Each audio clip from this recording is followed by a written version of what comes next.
but you could call it a turf war brewing in northeast London. A group of homeowners says the federal government is reneging on a decades-long understanding about their unusual fence line. CTV's Daryl Newcombe brings us details.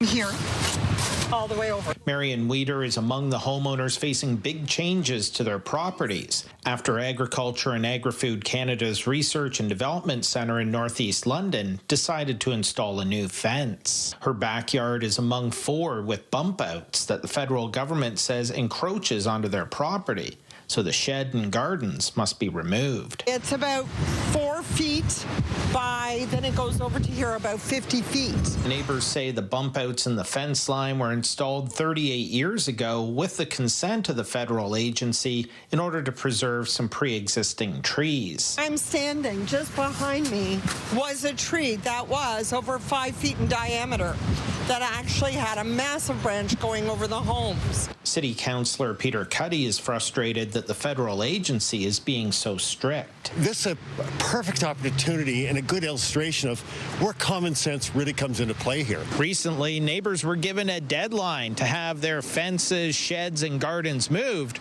because the feds will be installing a chain-link fence. Rectify the encroachment no later than April 30th, 2026. Weeder is also concerned about the security and privacy of 10 additional homes, arguing that a chain-link fence will allow headlights from the parking lot to shine directly into the homes. We'd like to go back to the identical fence that we do have in the position that it exists today. If they want to sell us the property, I am more than happy for them to sell us the property. At this point, it seems very draconian, the way that they're handling this.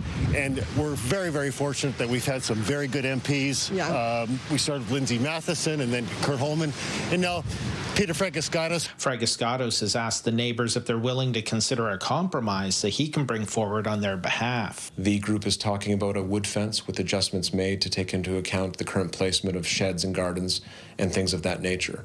I think the group is acting constructively. My intention is to take that message forward. In the meantime, Weeder's baffled why the narrow strip of land suddenly became so important to the federal government. All it is in behind us is grass. They've never used it. Daryl Newcombe, CTV News.